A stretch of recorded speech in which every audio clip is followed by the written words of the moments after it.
Hello everyone, it's Thursday, January the 12th. As I promised you, this is going to be a new briefing format, from a standpoint of what we're going to call it is the Justice Administration Update Briefing. And we're going to have guests that are going to join us today, our Secretary of Revenue, Dave Hardy, and our new Secretary of Commerce, James Bailey, are with us, and we're going to try to cover a lot of different stuff. You'll notice that I am not doing the traditional stuff in regard to COVID. From a standpoint of monitoring, we'll surely monitor. We won't go through and read the names of the folks that we've lost. I remind you over and over and over that COVID is still with us, and absolutely you should get your booster shots. You should consider getting vaccinated and everything if you haven't. I am totally respectful of absolutely your freedoms and your wishes. And I mean that from the bottom of my heart and everything. I do believe that absolutely, that this is an extremely contagious variant that we have now, and its capability of spreading is very, very significant. And if that be the case, your likelihood, if you're not vaccinated, of getting COVID is pretty daggum high. From the standpoint of staying out of the hospital or death, without any question, if you're vaccinated or boosted, your chances are significantly reduced. With all that being said, we also have RSV and flu to contend with. You got your flu vaccines out there. I encourage you to get those shots. But with all that being said, we're going to move on. We're going to have a different format. We're going to welcome all kinds of questions and everything and wrap-ups from our secretaries or whomever is in the news. I want to mention, Chelsea Ruby just real quick, our Secretary of Tourism. Chelsea's right on the verge of having a baby, maybe having a baby. The baby may be here right now. If not, this is going to happen in the next couple of days, and we welcome a new grandbaby or baby rather to the Ruby family, and Steve and Chelsea are just absolutely just the greatest of the greatest, and they've got Caroline and Robert right now and one more on the way. So that's really good stuff, and we congratulate them. Last night, I gave my 7th State of the State. It's hard to believe, to tell you the truth. I've only got one more to give. And it's been an honor beyond belief being your governor, and I promise you I'll run through the finish line and continue to try to do any and everything I can possibly do, and I'll do it every day for the rest of my life. I won't go away, from the standpoint of just going off and sitting on a log somewhere. I think really that there's an awful good chance that you may see me in Washington, but if you don't see me in Washington, I'll surely be at my house and trying to help in any way I possibly can always. The State of the State, we did a lot of neat stuff last night. We started an award, that really is for all of our businesses all across the state, whether you've been in business for 150 years or you've been in business, or you're just thinking about it tomorrow and everything. But we created the Business Knights of West Virginia. And with all that being said, you'll receive a certificate and everything that will recognize you for the great work that you're doing now.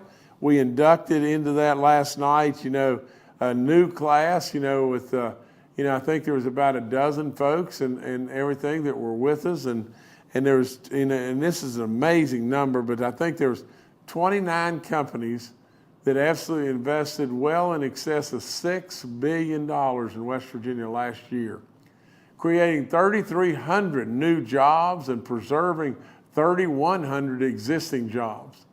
It's amazing what's going on. We also brought in, the two different other companies. There was a company TCL and another company CMI2, and so with all that being said, we're so blessed to have these great companies. Fortune 500 companies, Fortune 100 companies that are coming to West Virginia. It's great. It's very exciting, and it's really, really good stuff. We stepped back and did something last night for our retirees. The people, you know, in excess of 70 years of age that have been with us for 25 years, it seemed like little or nothing what we did, but we increased the minimum amount of dollars that they could be getting on a monthly basis. And we said we were going to do a one-time, or I offered up to the legislature to approve a one-time dollar number of $1,500 going to them to help out with this inflation stuff and prices of groceries and on and on and on. And we also, you know, celebrated, and I say this, you know, very concretely. You know, we celebrated life. We celebrated a reversal by the United States Supreme Court in Roe v. Wade, and we celebrated the fact that we were going to send up a bill that's proposing that we put $1 million into a fund for our crisis pregnancy centers, and to be able to help our mothers, you know, our mothers to be, and I just think that's just more good sense. You know, in addition to that, we surely put $1 million back into our food banks, but we did one other thing, and I did this, you know, in honor of my uncle that we just lost about 6 months ago. His name was Posey Perry. I called him Pose all the time. But absolutely, he lived in Man, West Virginia, and his wife Sid still lives today. But we lost him, I think, at the age of 94, and I did the eulogy at the funeral, and you know, a man that impacted so many. Christian man beyond belief. Good man. Retired coal miner, worked his life in the coal mines, and then absolutely, what did he do? He went to a food bank every day. He worked really hard for people that were hungry. So we established last night, I offered up for the legislature to consider, and I proposed that we establish a $10 million fund in the name of Posey Perry, and you know, absolutely to a fund that would be $10 million for emergency food to our pantries and our food banks, whatever it may be, infrastructure, you know, a refrigerator or whatever it may be, to help the hungry, and for once and for all, try with all in us that nobody go hungry in the state of West Virginia. Nobody. You know, we proposed to put $100 million more in PEIA. We don't have a total solution to PEIA, but we've funded it in the past, and I hope we can fund it again with the surpluses that we have right now. And we created a fund that is a $5,000 attraction to be able to give veterans that want to move to West Virginia a one-time payment of $5,000 and everything. Well, you know, it's just kind of a trial balloon. We only put $500,000 in it to work on 100 veterans and see how it works. If it really works, we'll expand upon it. A lot of other really bold moves, but none to approach just what I'll tell you right now. At the end of the day, if we want growth in West Virginia, and we want people to come to West Virginia, we want people that can absolutely do more jobs. We want to continue to attract job opportunity. There's no question whatsoever that we want to continue to do that. And absolutely, we'll continue that in every way. Business after business after businesses are calling West Virginia because they get it now. They get how we're located within a rock's throw of 2/3 of the population. Have these incredible seasons that we have the unbelievable natural resources, and with all that, the greatest workers on the planet, craftsmen, good people. So the businesses are coming, but we got to have people. We got to have more kids in our schools. We got to have more people that are paying to be able to help with our highways. We've got to have workers in West Virginia. Well, how do you get them? All you got to do is go to any tax publication in the land and look at the states that are growing. The states that are growing are either on a pathway or an elimination of their personal income tax. They put more and more back into the economy from themselves. And then people want to come there and live. My gracious sakes of living, you think of the migration from the population centers of DC and Baltimore and Philadelphia and New York. They're coming right through West Virginia on the way to Tennessee, on the way to Texas, on the way to Florida. Literally, here we are with 4 of the most unbelievable seasons and job opportunities like crazy, and all the chances, everything. Greatly improved roads, working on education, on and on and on. They're driving right through us, heading to somewhere else. Then we want to stop that. I proposed last night a 50% reduction in the personal income tax. 50% of what you're paying, absolutely eliminated, and eliminated as quickly as possible. 50% of your personal income tax. Think of the dollars you'll be putting in your pocket. Many of you will spend those dollars. That helps us too. The multiplier effect on those dollars is off the chart. I also did something that is absolutely unprecedented. Of our surpluses, as massive as they are, I said set aside $700 million of that $1.6 billion that we'll have in surplus. Set aside $700 million and create our own personal income tax rainy day fund. For governors that are in front of me, along the way, if we stub our toe just a little bit and we need to pull from the personal income tax rainy day fund just a little bit, it's there as a great insurance policy. We don't want to absolutely overspend ourselves and get ourselves in trouble. That's our insurance policy right there. From the standpoint of the ARPA dollars that we have remaining, our ARPA dollars that are sitting in a bucket, $677 million that have been there for a long time and everything. Really, economic development is continuing to knock it out of the park.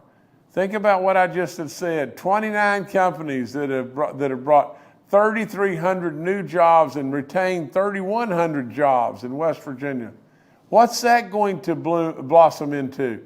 More and more and more opportunities around those companies that are coming right now. So I said, let's do this with ARPA.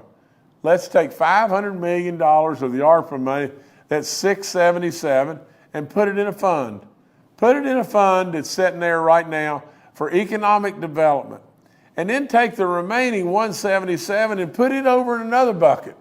And put it in a fund to where our people, or the people to be, can work all the matching federal dollars in every way, every program, every grant, and take that $177 million and parlay it into $1 billion or whatever we can do to do water and sewer projects all across West Virginia. We got a real plan. That's what you hired me for, to have a real plan. And we've come a long, long, long, long ways.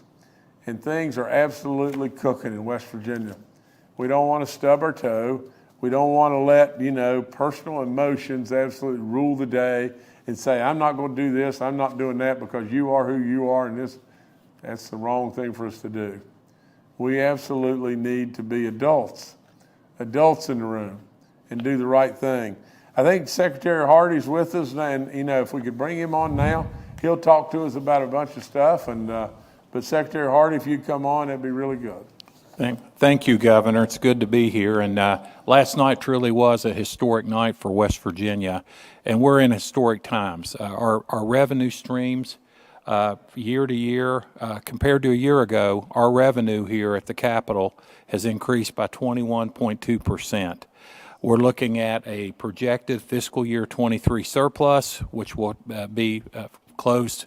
We'll book that surplus by June 30th of this year, 2023, of about $1.7 billion.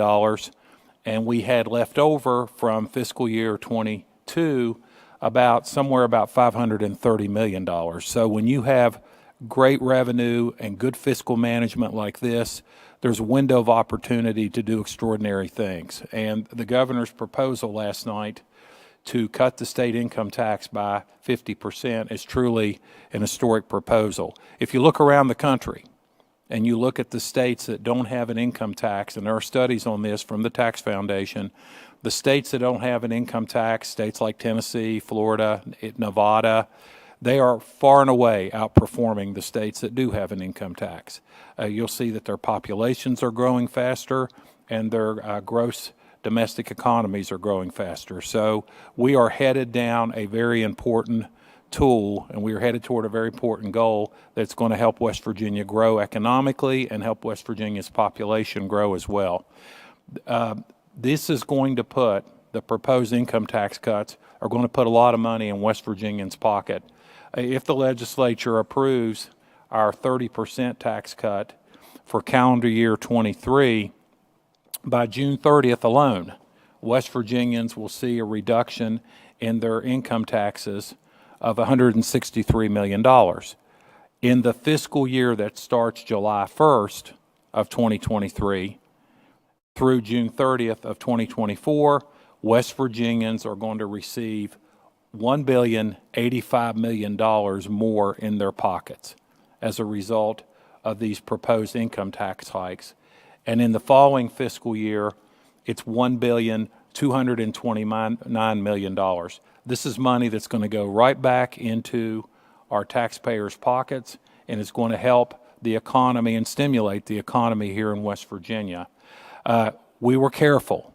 We were very careful with these financial projections. We made an assumption, and the governor agreed with the assumption, that we could possibly have a mild recession in calendar year 2024. We may not, but we assumed and calculated that in, and we also assumed that maybe that our energy prices, particularly our price of natural gas, might go down some in calendar year 24 and or 23.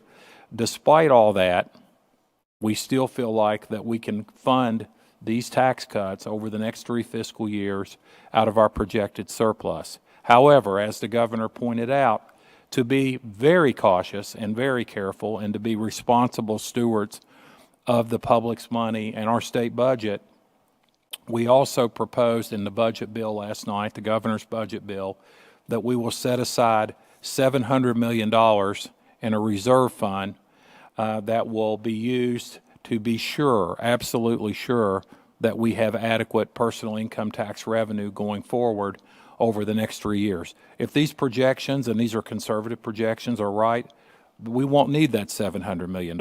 It'll be used for something else, perhaps even used to fund another tax cut. But to be absolutely cautious, we propose a set aside of $700 million as a reserve.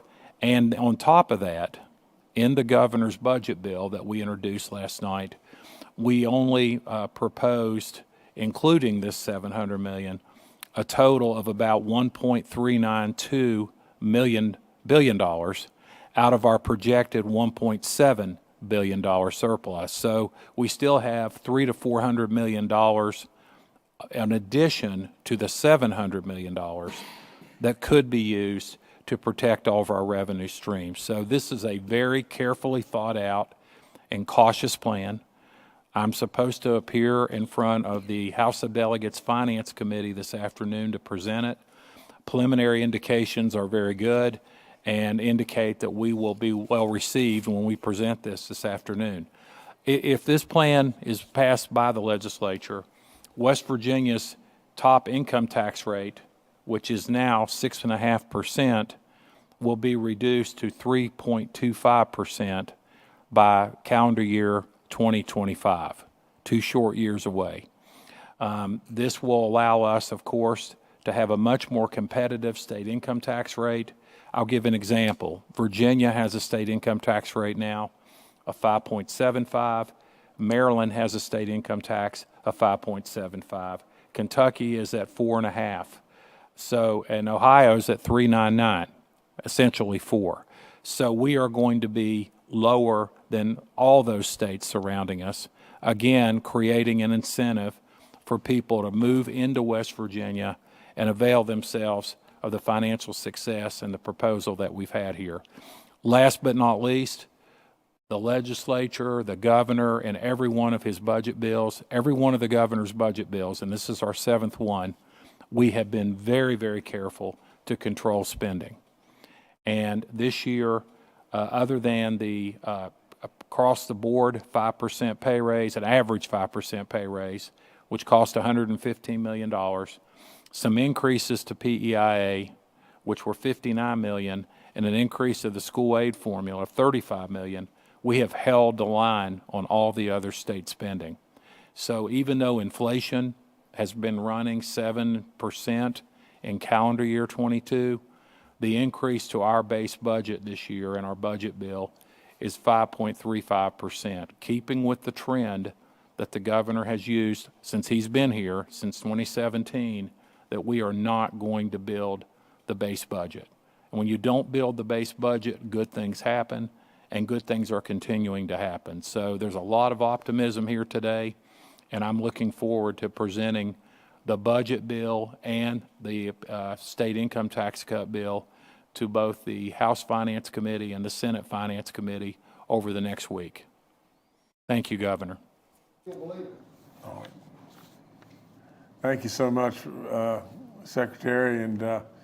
And if I could just jump back to a couple of things real quick. You know, like I said last night, we introduced the West Virginia Business Nights, and now that's basically going to be for any and all companies all across this great state. If you're a barbershop, whatever it may be, you're an employer of thousands, whatever it may be, you know, we want you to absolutely join us in trying to send the word any and every way you can to help us recruit more and more and more businesses to come to this great state.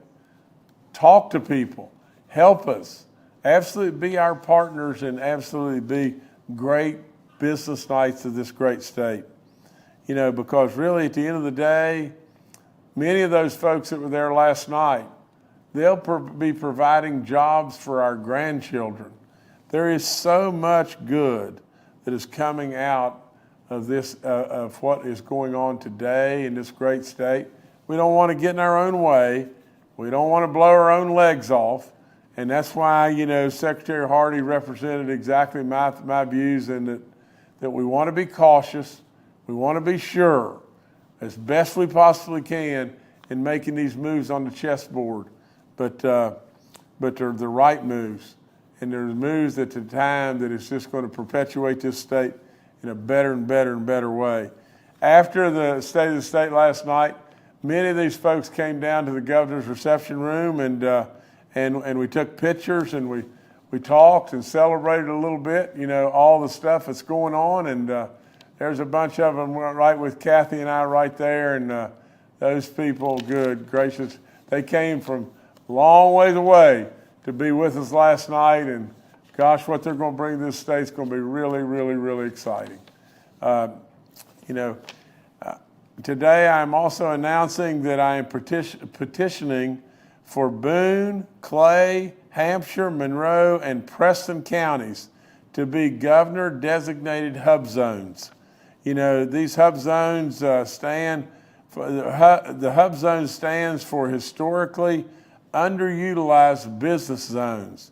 So these areas, you know, West Virginia is one of the first 10 states to petition for expanding access to this program through the governor's designated HUBZones. And you know, I think we've got Secretary James Bailey, our new Secretary of Commerce, is going to talk to us about that and some other things. But this is just a way to absolutely, you know, get some real breaks, you know, from the federal government and everything, that gives us the opportunity to bring more and more and more business into areas that may have a harder time getting it. But James, if you could tell us a little bit more. Thank you very much, Governor. The HUBZone program is a tremendous opportunity for our small businesses throughout the state. It's a federal program administered by the Small Business Administration, and it's been in place for a number of years, and there are automatically designated areas throughout the state and throughout the country where if there's a business operating within those districts, then they qualify to receive bidding preferences and preferential designations from the federal government when they're issuing contracts. In the last year, in 2022, there were 59 small businesses that were taking advantage of these in the limited areas that they were already existing. But in those 59 small businesses, they were awarded almost $100 million in federal contracts. Now, what the governor has done here is tremendously increase the areas where small businesses can be to qualify for this program. So as he said, he petitioned to make governor-designated hub zones, which is currently, had not existed in the counties in Boone, Clay, Hampshire, Monroe, and Preston.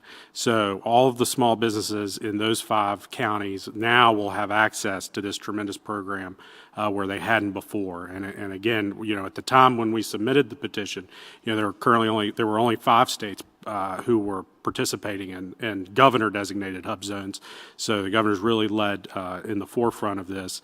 And we're going to have, it's not a one and done thing. Every single year we're going to be able to re-examine the areas throughout the state that'll qualify for these designations. The automatically designated hub zones by the SBA are reevaluated in July of this year. And so after that, we'll be able to do another analysis to see how we can, keep expanding it and keep opening up opportunities for our small businesses elsewhere. These are areas, again, that have to meet certain demographics, certain data points for the governor to be able to designate. But one of the very cool things about them is, it's not just where the business is located, but also employees have to be residing in those. So it's a tremendous both asset to the business, but also an encouragement to make sure that we are providing economic development opportunities in the areas of the state that really need it. So it's a great opportunity. I want to thank the governor for his leadership on this, and also for the leadership that on the tax reform issues that Secretary Hardy was discussing. So those are no doubt contributing factors to something that I just recently saw that I want to congratulate you on, Governor. Right before we started, you may or I doubt you're even aware of it because it just released. Governor, you're officially, according to Morning Consult, the 5th most popular governor in the country. So these initiatives, of course, go to that. They're just 2 of the many examples of why we, the people agree with what we know, which is you're a tremendous asset to us. And I can't thank you enough for giving us the leadership and allowing us to explore things like these hub zones and the tax reform, because it's going to do a lot of good across the state.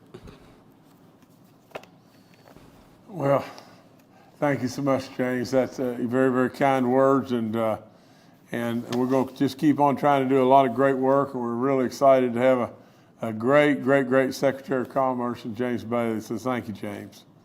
I've got some grant announcements, grant award announcements and everything.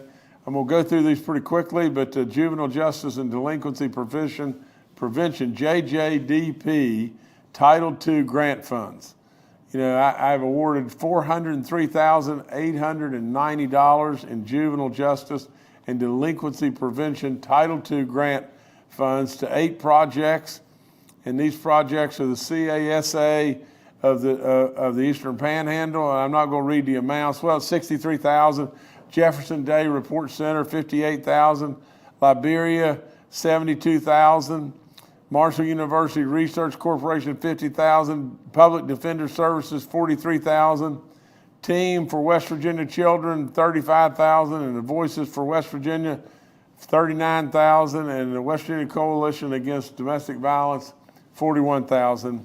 There's a little bit more with all that, but roughly that's it. The West Virginia Rural Domestic Violence, Dating Violence, Sexual Assault, and Stalking Program grants, I've awarded $731,250 in West Virginia Rural Domestic Violence, Dating Violence, Sexual Violence, and Stalking funds, Stalking Program funds to West Virginia as the West Virginia Coalition Against Domestic Violence. And in addition to that, there is the West Virginia Sexual Assault Services Program, and I have awarded $547,000 and change in West Virginia Sexual Assault Services to the West Virginia Sexual Assault Services grants or program grants. And so all these grants will just absolutely help a lot of folks that are really hurting and everything, and hopefully get us on a path to be able to stop a lot of this stuff and everything that goes on. It's really tough, and a lot of victims that are really hurting. Last night our First Lady Kathy Justice, gave us some more information about communities and schools, and I want to announce that a few things here real quick, but Kathy announced yesterday and everything, or really today, that West Virginia Community and Schools programs will be adding schools this month in 2 new counties and 2 participating counties across West Virginia, a total of 13 schools in Harrison, Kanawha, Mingo, and Webster counties. There in Harrison County, it's Nutter Fort Primary and Nutter Fort Intermediate and Norwood Elementary. In Webster County, it's Glade Elementary. In Kanawha County, it's Edgewood Elementary, Grandview Elementary, and Capitol High School. And in Mingo County, it's Birch, PK through 8, Gilbert, PK through 8, Kermit, PK through 8, Williamson, PK through 8, Matewan, PK through 8, and Mingo Central High School. There's so much about communities and schools that are really neat. But let me just say this real quick. I'm a coach. And I say that very proudly. I really think that if you're a public official and you have the opportunity to spend a little bit of time with children, please do it. Please do it. Sometimes it's hard, and sometimes it takes extra time. But my dad would always have told me, son, if you can't get it done in 24 hours a day, you're going to have to work nights. Well, I take a lot of wisdom from my dad, and I work. I work very hard, and I work all the time, and I love it. But being with kids will make you feel a sense of goodness that absolutely will touch your heart. You can absolutely change a life. And our kids need you today, and they need you very, very badly. So take heed to what I'm saying, because it's good stuff. Like I said, of all the programs that I've been around, and I've been around lots of them in our schools, I'll promise you today, without any question, Communities in Schools is the very best program that I have ever seen. You can't imagine the number of people that are absolutely getting touched and helped. Now I think it's 38 counties with this. It's even more, but all across our state, it's approaching with all the workers and all the students that they're touching and everything. It's like 91,000 plus kids. It's amazing. And it's done almost with no dollars. It's done absolutely on the budgets that really, in the size of the things we're talking about, is almost nothing. But in addition to that, Kathy came up with an idea, and calling it Friends with Paws and everything. And these are therapy dogs. And I read a couple instances last night. Like I said last night, I'm not good at some things. I'm not good at a lot of things probably, but some things that really are sentimental and touch my heart are stuff involving kids. And one of the things I read last night at the State of the State was about one of our children that that the notes that I had were, for all practical purposes, severely handicapped and very much nonverbal. One of the therapy dogs at a Pineville Elementary School, and I believe, and I could misspeak here, but I think the therapy dog's name is River. Well, River, they had gotten River, through Communities in Schools and all this great work, that Kathy's doing and lots and lots of folks in Communities in Schools. But anyway, it said that this child literally was there with the dog. And the child is becoming more verbal and everything. And they asked the child, they said, "What do you think about the dog?" And he looked at him, or she looked at him and said, "Best day ever." We have so much to be really thankful for. It's amazing how much our kids need us. There's more new schools that are going to be getting a therapy dog, and that is Hinton Area Elementary School. Which is in Summers County, and they'll receive a male Labradoodle real soon. Bridgeview Elementary School in Kanawha County will be receiving a yellow lab, and Oakvale Elementary School in Mercer County will be receiving a male labradoodle. And these are great for our kids, and a companion like that and everything, just a little bit can really change a life. Now, I've got some other announcements, about our DNR stocking. I guess we'll, there's some changes, that we'll be doing some fall stockings here. The upper Guyandotte and the tributaries in Wyoming County, Barkers Creek, and the tributaries in Wyoming County, Elkhorn Creek, and the tributaries in McDowell County were all placed under catch and release regulations. The delayed harvest regulation was modified to be catch and release from November 1st to May 15th, and general regulations from May 16th to October 31st. Delayed harvest sections were established on Paint Creek in Fayette County, Williams River in Pocahontas County, and Shavers Fork in Randolph County. And to learn more about these regulations and everything, get with the DNR, get the information and everything. But trout stockings officially returned last week with 38 or 28 stockings in our streams and lakes and everything. And if you absolutely have missed getting out in West Virginia and enjoying our great waters across West Virginia, and especially enjoying catching a trout, you're really missing something. So I highly encourage you. If you talk about something to really change your soul and everything, we have it right here in West Virginia, and you need to take advantage. There's a DOT story this morning. 2 of our DOT employees came to work really early at the Capitol. Nancy Davison and Hope Bailey showed up to work early, around 6 a.m. When they got to Building 5 at the Capitol, they discovered a water leak that had flooded 2 floors. They acted quickly to shut off the leak and everything. Because they were here early, what happened?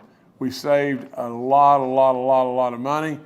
And we have great employees, just like these 2 absolute wonderful people that absolutely come to work early, work really hard across this state.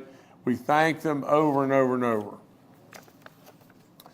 I've got some weather updates. We've got a storm warning, that's going across now until 4 o'clock this afternoon with rain and possible hail and damaging winds and the possibility of a couple of even tornadoes. So we've got to really watch and everything. Our Division of Emergency Management is monitoring all this.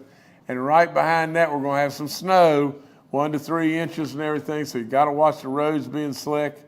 And I guess the last thing I don't really have anything else. That's all I've got. Nevertheless, I thank you so much. It's a little bit different briefing and everything. Again, we want to keep our thoughts and our prayers for all those that have suffered through COVID and the law that we've lost and everything. Thank you so much, and God bless each and every one of you. That's all I've got. Thank you. All right, thank you, Governor. We'll now go to questions from members of the media. The first today from Charles Young with WV News. Hi, this is Charles Young with WV News. Governor, is the goal still to get the PIT down to 0? I know you guys have outlined, the 3 years of this plan. Talk a little bit about your hopes or expectations for the 4th year, given this is implemented. Well, Charles, absolutely, the goal is 0. And Charles, if I could just walk you through some numbers, and I'm gonna have to do it, just because I don't have the numbers exactly, at my fingertips. But Charles, we have vetted these numbers, and you heard Secretary Hardy over and over. Charles, if you don't factor in, and we did not have a mild recession or significant reductions in energy prices right now, what you'll be doing is you'll be with the current 50% program in full effect, you'll be layering in every year another $750 million of excess and surpluses. That's what we project If you don't have a recession and we don't have a reduction in our energy prices significant, you'll be layering in anywhere from $650 to $780 million a year in surpluses. Then we can do more. And absolutely, Charles, without any question, it goes as simple could be. The faster that we can layer in more in West Virginia and eliminate our personal income tax, absolutely this state will grow in population and grow in business opportunities like you can't imagine. We're absolutely in the right spot. We've got 4 beautiful seasons. People may say, well, you don't have an ocean. And I would say you're right. We won't have an ocean, but we do not fry eggs on the sidewalk in the middle of the summer either. We have 4 of the most fabulous seasons on the planet. And absolutely, if you look at states like Wyoming, great and beautiful in many ways. Think about how Wyoming is, or was, a week ago when it was 50 below zero. Think about South Dakota and Wyoming and South Dakota growing like crazy. Nevada, my goodness gracious, think about how beautiful our trees and streams are and everything else. And think about Nevada. Absolutely. It's just not Florida, Texas, and Tennessee. It's states that are absolutely growing that don't have anything close to the advantages that we have. Think about how far away Wyoming is from population and how close West Virginia is. So many advantages, so many chances to really, really go, and this is it. But we want to continue on a pathway. We want someday, as soon as possible, we want someday to have our income tax eliminated in West Virginia. All right, thanks, Charles. Next to Mark Curtis with Nexstar Media. Good afternoon, Governor and cabinet members and fellow reporters. Governor, let me first pass along a bit of news you may not have heard today. And I know Chelsea's busy having a baby today, but when you call her to congratulate her later, you may want to let her know that Travel Lens magazine, which is a highly respected travel publication in America, came out this morning with its top 10 list of the best national parks in America. The best in America, the top 10 list. Coming in at number 8, the New River Gorge National Park here in West Virginia, which is, of course, is the nation's newest national park. I know she's heavily trying to promote that beautiful property. So to come in at number 8 the first year it was a national park is pretty amazing. So let her know and congratulate her from all of us on her baby, she and Steve. My question is this. The House this morning introduced its tax cut bill, and it just says 10%. And I'm presuming that's just 10% for 1 year, and they'll deal with it next year and the year after in separate bills. That compares to your 50% over 3 years. You always claim to be a numbers guy, and you are. But tell us, is anybody really going to show up and move to West Virginia if the tax just gets cut by 10% over 1 year? Or does it have to have a much bolder and broader stroke like the one you're proposing and perhaps the one the Senate's proposing? Because we don't know what they're going to offer yet. Well, Mark, I'm not familiar because I've been here doing interview after interview and everything. I don't know about the 10% offering, but our bill will be in House Finance today. I feel like that there's a really good chance that our bill will pass out of House Finance today and go to the floor, and I think you'll see the 50% bill will be passed very soon out of the House. From the standpoint of the Senate, we had a nice breakfast, with Senate President Blair and Chairman Tarr and the Majority Leader Doc Kubo, but we had and as well as all the House members, the Speaker and his team, and all was good, and we had a good productive meeting and everything. I think the Senate, they promised to review and look at our plan, and from the standpoint of just what we've said many, many times, the Senate, said they want to go bigger. They want to go to 50%. We've done that, and I hope that we'll really move this needle because at the end of the day, Mark, this is our ticket. I mean, say what you want, go to any tax publication, go to anything. I mean, if we want to drive real population to West Virginia and have a real chance of really moving the needle, this is it. This is it right now. All right, thank you, Mark. Next to Randy Yohe with West Virginia Public Broadcasting.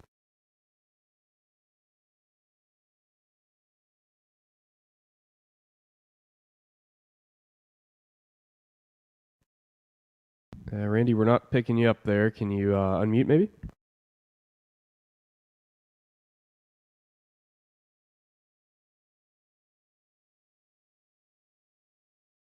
Okay, we'll just have to skip Randy. Governor, I'll turn it back to you.